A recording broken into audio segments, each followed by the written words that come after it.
ongoing detention and trial of the leader of the indigenous peoples of Biafra, Nnamdi Kanu, has sparked fresh controversy following a confrontation on the floor of Nigeria's House of Representatives. At the center of that confrontation is Abia State Representative Hon Aguocha, who engaged House Speaker Tajuddin Abbas in a tense 7-minute exchange over what he describes as Kanu's deteriorating health condition and the government's silence on the matter. Aguocha had raised a point of privilege during Tuesday's plenary, demanding answers to a letter he submitted nearly 2 months ago to the Speaker, Attorney General of the Federation, Lateef Fagbemi, and President Bola Ahmed Tinubu regarding Kanu's worsening health. In dramatic fashion, he declared that Nnamdi Kanu is on the verge of death, insisting it was a matter of life and death that warranted urgent parliamentary intervention. The Speaker ruled him out of order, but Aguocha's persistence has yielded results. The House is now scheduled to debate his motion this week, following Deputy Speaker Benjamin Kalu's intervention. Well, Aguocha's involvement in this case is not coincidental. He has been formally authorized by Nnamdi Kanu himself to interface with the Nigerian government on his behalf. Well, joining us now to discuss these developments, the medical concerns, the parliamentary battle ahead, and what he believes must happen next is the representative for Ikuano, Umuahia North, Umuahia South Federal Constituency of Abia State, Honorable Hon Aguocha. Thank you very much for joining us on the program this morning. Thank you very much, OJ. I'm happy to be here. Thank you. Honorable Aguocha, let's start with Tuesday's heated exchange with Speaker Abbas. You raised Nnamdi Kanu's health as a point of privilege, but the Speaker ruled you out of order. Now, can you walk us through what happened and why you felt this approach was necessary? You stated that Nnamdi Kanu is on the verge of death. What specific information do you have about his health condition that led you to make, such a grave assertion? Well, on the 21st of August, I had paid a visit to my constituent, Mazen Nnamdi Kanu, at the DSS detention. And when I met with him, honestly, I thought I was seeing a ghost-like figure. We discussed extensively, by which we had an intervention of his medical doctors to do a full assessment of him. And their conclusion, which was part of the report that I sent to Mr. President, that I sent to the Attorney General and to my Speaker, was the conclusion of the report was that Mazen Nnamdi Kanu had organ insufficiencies, including a low potassium count. You could also recall that during the rendition, the extraordinary rendition of him, his nose were broken, and so many other issues that arose from that. So mainly what I was saying to the Attorney General and to the Mr. President and to my Speaker was for them to urgently intervene to give him adequate medical treatment, and at the same time for them to constitute their own panel, government panel, to reassess Mazen Nnamdi Kanu with a view to look at the medical report that was in existence, which was his own medical report. And the Attorney General actually constituted a medical team to reevaluate Mazen Nnamdi Kanu. Upon their evaluation, they even went further than Mazen Nnamdi Kanu's team of doctors to also verify that there were other issues that even were not captured by Mazen Nnamdi Kanu's lawyers. Doctors. So the court in its sitting also instituted another panel of Nigerian Medical Association to independently verify the other two reports and assess Mazen Nnamdi Kanu. So we are still waiting for the NMA report to be made available to the court so that we can look at how far that he has gone into the deterioration of his health. But Mazen Nnamdi Kanu, make no, we should not be under any illusion.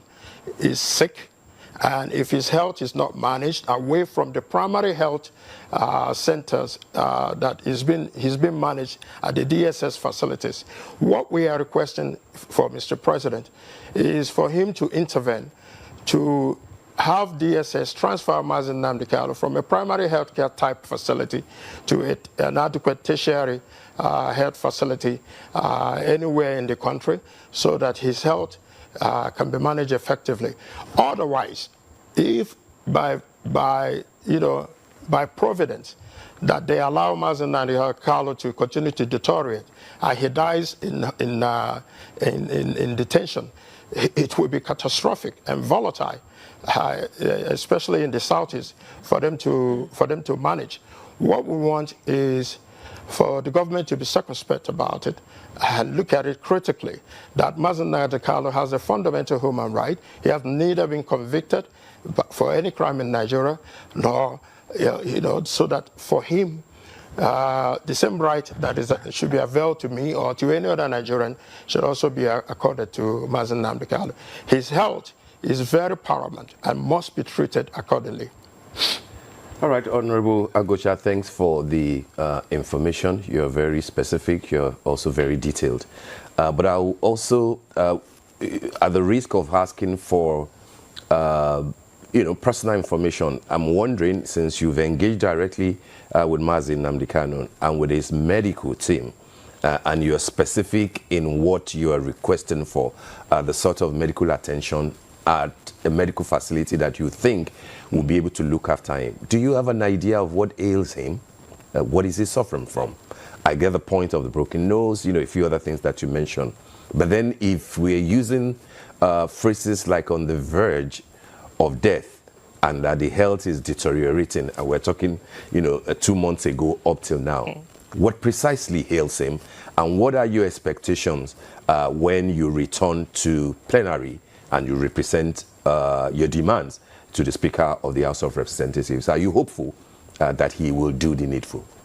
I lost you there a bit, okay, but let me try to make the general assessment of what you just said. Yeah, I used the word on the verge of death because of the deteriorating conditions as were assessed by his own doctors, and as well when the second team of doctors constituted by I believe at the leave of the Attorney General, also went further than the doctors. That means that, at the baseline, which is Nnamdi Kanu's doctors, are saying that he has organ deterioration and insufficiencies, low potassium. And if we continue to allow him to stay in that condition unmanaged, and not given adequate medical treatment, then what we are invariably saying that Mazen Nnamdi Kanu is going to be on the verge of death, which was why I urgently said, please take this man away from the DSS treatment facility, which can be compared at best to a primary health facility. They will not be able to give him adequate treatment. And that was why I specifically requested for him to be taken to an adequate tertiary health facility where he can be given multiple attention on multiple issues to be treated. I mean, it's best for Nnamdi Kanu to be alive than to be dead. Even the judge in the matter said it's best for him. It's only somebody who is alive can stand trial. So, but fundamentally, this is something that is requested, that is due to Nnamdi Kanu as a citizen of Nigeria. Every citizen has a fundamental right to adequate health care and treatment. Now, regarding the Speaker, the urgency of it was why I came underprivileged. One, because I have written them earlier, requesting for their intervention.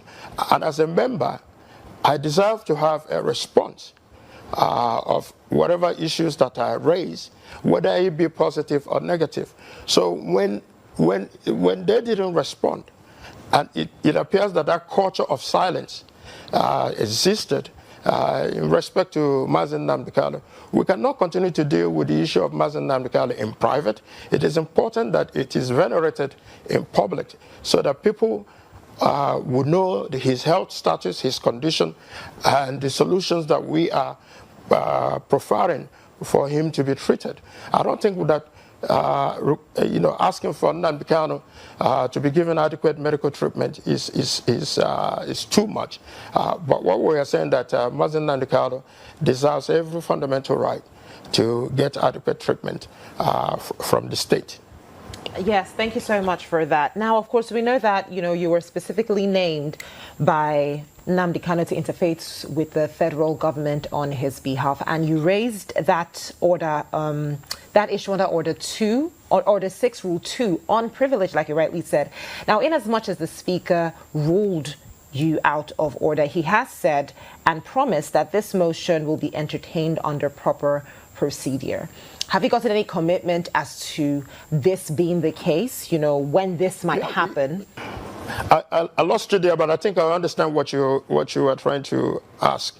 We've received a commitment from Mr. Speaker on the floor of the House of Representatives that he will allow for a proper motion to be brought to the House of Representatives for consideration.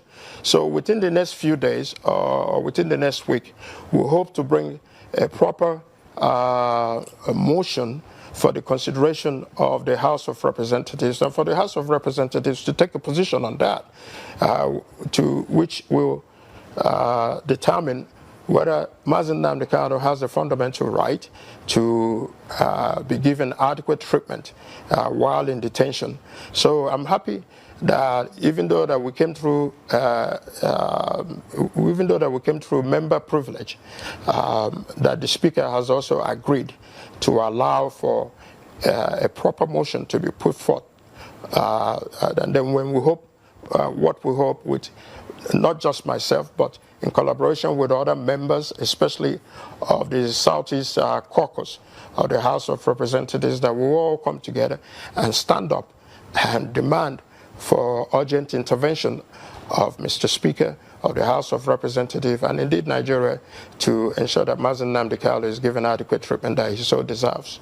All right. Now, I'd like to discuss a few topics here. Some Nigerians are now calling for the release of Nnamdi Kanu. We are seeing these hashtag Free Nnamdi Kanu all over social media, including Vice President Atiku Abubakar, activist Omoyele Sowore, and other Southeast leaders. And I know that this is coming especially after we saw reports from the North Katsina State, specifically of officials holding peace meetings with terrorist leaders under Operation Safe Corridor with pledges of reconciliation. Meanwhile, we know that Nnamdi Kanu, who I believe was discharged at one point in 2022 by the Court of Appeal, remains in detention. And these are the conversations that we're seeing online. Now, how do you reconcile these apparent double standards in the government's approach in dealing with Nnamdi Kanu's case? Now, do you believe there is any sort of ethnic or regional dimension to how the federal government treats security challenges in the Southeast versus the Northwest? Yeah, thank you very much for that question, OJ. Clearly, Section 40 of the Nigerian Constitution as amended guarantees the right to peaceful assembly and association. So I'm very happy that despite the veil and the veil of silence that has existed all over the country, Nigerians are waking up to their responsibility and demanding for justice for Mazi Nnamdi Kanu. And if it takes for them to have a peaceful protest, then that's what it will take. I've endorsed that, that we all should speak up now. The truth is that in Nigeria there appear to exist two sets of rules. One specifically for the Igbos and another for the other Nigerians, especially in the administration of criminal justice in Nigeria, where an Igbo man, goes through a whole lot of challenges than any other tribe in Nigeria. That bias, I don't know where it exists and comes from, maybe since after the post-Civil War. But we are all Nigerians, regardless of our ethnic backgrounds, regardless of our cultural backgrounds. The same right that exists for a Northerner, for a Yoruba man, for any other tribe otherwise minded, it's the same right that should exist for the Igbo man. There shouldn't be any special exceptions. I mean, look at Nnamdi Kanu. See, look at what we are fighting is even to get treatment. There are a whole lot of people in that gap previously that were held by the state that even demanded to go overseas to get treatment treatment for their ailments. But in Nnamdi Kanu, it seems that we have to go 10 steps further, sometimes more challenges, uphill task, to even get the government to consider giving adequate medical treatment to Nnamdi Kanu. You also look at in the administration of criminal justice, the charges that have been put forth to Mazi Nnamdi Kanu, when others that were also in the same gap were pardoned or exonerated by the court. At the determination of the court, they were free. But Nnamdi Kanu has been subjected for 10 years in trial. 10 years in trial, and to no end would that happen. So, but as of today, a lot of Nigerians are coming together to say enough is enough. Look at the recent pardon of Mr. President. He pardoned everybody, even those who are drug lords, those who have murdered people in the country. Yet Nnamdi Kanu has not been proved either through the court testimonies of witnesses or otherwise minded that he has committed any offense. Yet he's been subjugated and he's been subjected to almost like his rights as a person have been dehumanized. So what we are asking for is for the government to be able to look critically on the issue of Mazi Nnamdi Kanu, to ensure that fundamentally that this is the aspirations and hope of people, especially of the Igbo tribe, that if Mazi Nnamdi Kanu is released, it will bring about, it will bring security in the Southeast, it would enhance productivity, and at the same time, allow the Igbos to freely be engaged in various activities that Igbos are running away from because of high crime and criminality, banditry and assassination. So for Mr. President, it would also help Mr. President consolidate his goodwill in the Southeast. But for him, and then you look at, I'm sorry to say, but when you look at his prosecution team, every member of his prosecution team are Yoruba. So the judge is Yoruba. It now appears as if it's a war between the Yoruba tribe and the Igbo tribe. It shouldn't be like that.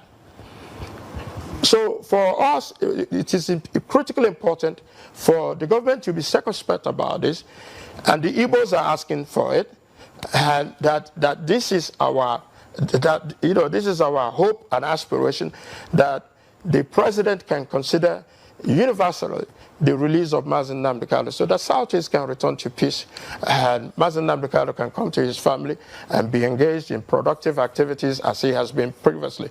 That he's demanding and demanding for the welfare and well-being of his people is not it's not a crime. Right. Anybody can demand for the betterment of their people. After all, their people, which are the Igbos, themselves have felt exceedingly marginalized in this project called Nigeria. But we are Nigerians. We need to come together and work together, hand in hand, to ensure that what is good for the other tribes and what is good for every other person is also good for the Igbo man, and begin to stop this hatred, biases that occur when it's an Igbo man than otherwise stated. Right, so I'm pleading with Mr. President, I'm pleading. Go ahead. You were saying yes. You're pleading to Mr. President, but I wanted to take you on that. We're pleading with Mr. President to take a second look at the issue of Mazi Nnamdi Kanu. When Mazi Nnamdi Kanu was initially arrested, he was 46 or 47 years old, and now he's about 57 years old, and still in detention, still on trial. And it is important that we bring all the spectacle to a conclusion and free Mazi Nnamdi Kanu as we are demanding for. I wanted to take you up on that rhetoric you made about the president granting clemency to 175 inmates and ex-convicts. Now, you know that the presidency is defending this as a legitimate exercise of constitutional powers of mercy. Now, given that you have been authorized by Nnamdi Kanu to interface with the federal government on his behalf, do you believe, now considering that he had, you know, that Court of Appeal had discharged him in 2020, do you believe that Nnamdi Kanu should be a candidate for presidential clemency as well? Is that what you're suggesting? Have you explored this avenue? Well, the clemency starts with a conviction. Nnamdi Kanu has yet to be convicted in any court in Nigeria. Rather, he's been acquitted. Most charges against him has been discharged by a Nigerian court. The problem previously was Nigerian court were adamant and were not obeying court orders. So we want this president, like I said, to be circumspect as to many discharges that has happened in the case of Nnamdi Kanu. But on the whole, the president should be holistic. What is the best interest for the Southeast? For peace and stability in the Southeast, to have a reduction in high crime and criminality, banditry and assassination starts from the release of Nnamdi Kanu. So it is important that the president understands that the Southeast must have to be made whole, that we can no longer continue to remain in silence and think that everything is going to be better. So what I'm pleading with Mr. President is, if he's listening today, Mr. President, we know that you are the original Jagaban, that you have the authority, constitutional authority, to bring these matters to a close by even invoking Section 174 of the Constitution to ensure that the discontinuation of the trial. Let us sit on a table, political round table, and seek common solutions to this. The Southeast are asking unequivocally for the release of Nnamdi Kanu. The entire Nigerians, as you will see maybe on October 20th, will come out in droves to demand for the release of Nnamdi Kanu. I believe that the president is a listening and attentive president, and I'm sure that he has had various voices, and I'm sure that he's also looking for a solution on how to be able to solve this issue. I said previously that I will make myself available to come to discuss with the government at all levels. They've also availed me opportunities in the past, but for now, for all of us to come together and find a common solution that will bring about the discontinuation of the trial and the health situation of Nnamdi Kanu, to ensure that we have peace and stability in the Southeast. I think those should be the paramount issues to talk about. All right, Honorable Aguocha. And like you said, I've been given his mandate. Okay. I've been giving his mandate, yes, his legal mandate, to ensure that we negotiate with the federal government of Nigeria and to ensure that we seek a political solution that will bring all this to an end. All right, very well said, Honorable Aguocha. First question, I would like to ask a couple, if you don't mind. What do you think recommended you for the role that Nnamdi Kanu has given you as the negotiator with the federal government, given that you are also part of government one way or the other? But I also heard you say something akin to conspiracy of silence, even in the National Assembly, as far as Nnamdi Kanu's issues are concerned. What recommends you for this role, and what specific holistic move do you think that you have made as Southeast, as Igbo nation, to consider what Ohaneze has always, tried to say, that it is political solution that can ultimately free Nnamdi Kanu? I'm asking this because you are also endorsing the protest, peaceful protest, we've been told, but then you are endorsing it on the one hand, and then on the other hand, you seem to be asking for a political solution. Do you think that the two can cohabit peacefully, given that you even use the word hatred when it comes to matters of the Igbo. So I'm trying to put all these things together to say, where precisely do you stand? A protest or peaceful negotiations to get Nnamdi Kanu sorted? The Americans say you can walk and chew gum at the same time.